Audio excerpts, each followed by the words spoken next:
नमस्कार, बिजनेस की खबरों में आपका स्वागत है। मैं हूं आपके साथ आकाश। करीब 20 दिनों के बाद शेयर बाजार में गुरुवार को जबरदस्त गिरावट दिखी। बाजार बंद होने के समय पहले सेंसेक्स में 1100 अंकों से ज्यादा की गिरावट आ गई। 41,000 की तरफ तेजी से बढ़ रहा सेंसेक्स घटकर 39,700 के स्तर पर पहुंच गया। निफ्टी भी 11,660 के स्तर पर पहुंच गई। इसमें 300 अंकों से ज्यादा की गिरावट देखी जा गई।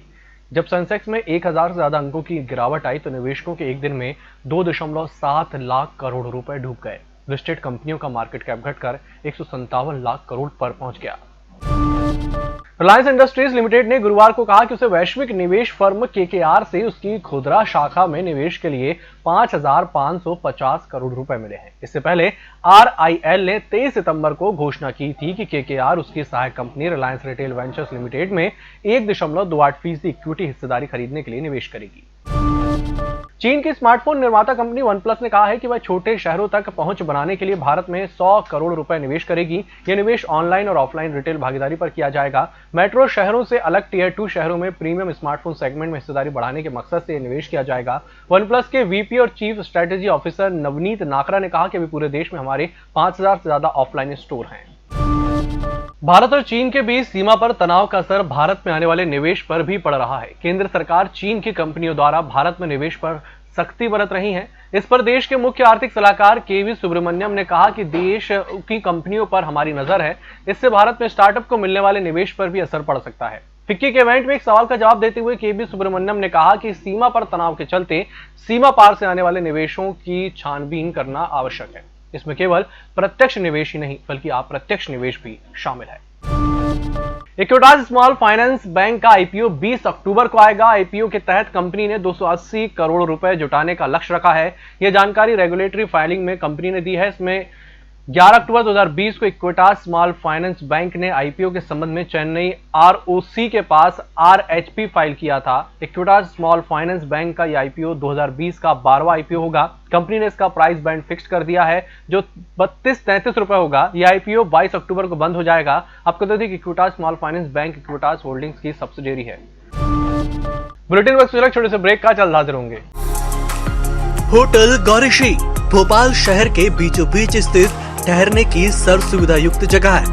Room available in affordable prices और facilities free wifi, AC, TV, parking, security, lift, full sanitised room, toiletry kit. Hotel Gaurishi, hall number 8, Chittor complex, MP Nagar, zone 1, Bhopal. Phone number 7898128620।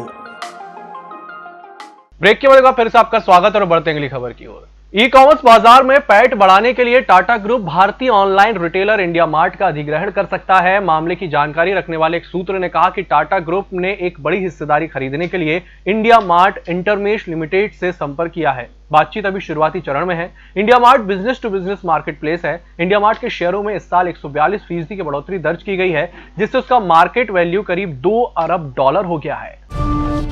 केंद्र सरकार की ओर से लाए गए चारों लेबर कोड 1 अप्रैल 2021 से एक साथ लागू हो सकते हैं। लेबर सेक्रेटरी अपूर्वा चंद्रा ने यह बात कही है। संसद के बीते सत्र में ही industrial relation code, social security code, occupational safety, health and working condition code को मंजूरी दी गई, जबकि वेज कोड को 2019 में ही मंजूरी मिल गई है। सरकार ने 44 सेंट्रल लेबर एक्ट को मिलाकर इन चारों कोड को तैयार किया है। फ्यूचर ग्रुप के फाउंडर किशोर बियानी ने अपनी रिटेल कंपनी को बेचने की असली वजह बताई है। बुधवार को फिजिटल रिटेल कन्वेंशन में बोलते हुए किशोर बियानी ने बताया कि कोविड-19 महामारी के कारण स्टोर बंद रहने से पहले 3-4 महीने में 7,000 करोड़ रुपए के राजस्व का नुकसान हुआ था। इस कारण उन्होंने फ्यूचर ग्रुप को रिलायंस इंडस्ट्री लिमिटेड को बेच दिया था। देश में स्टार्टअप सेक्टर की हालत भले ही खराब है, लेकिन उम्मीद है कि इस साल के अंत तक ये 7.5 लाख रोजगार दे सकते हैं। सितंबर 2020 की तिमाही के अंत तक कुल निवेश और स्टार्टअप में निजी निवेश दोनों कोविड-19 के पहले के लेवल पर पहुंच गए हैं। हालांकि इनडायरेक्ट तौर पर 26-28 लाख रोजगार मिलने की संभावना है। ग्लोबल मैनेजमेंट और स्ट्रेटेजी कंसल्टिंग फर्म जिनो के साथ साझेदारी में टाई दिल्ली एनसीआर ने यह जानकारी दी है। बैंकों द्वारा दी जाने वाली उधारी की बढ़त यानी कि क्रेडिट ग्रोथ में लगातार छठी तिमाही में कमी आई है। जून तिमाही में ये 5.7% रही। ये जानकारी आरबीआई ने जारी आंकड़ों में दी है। बैंकों के पास इस समय कुल 141 लाख करोड़ रुपए की डिपॉजिट है, जबकि उधारी 100 लाख करोड़ रुपए है। इस बुलेटिन में फिलहाल इतना ही। नमस्कार।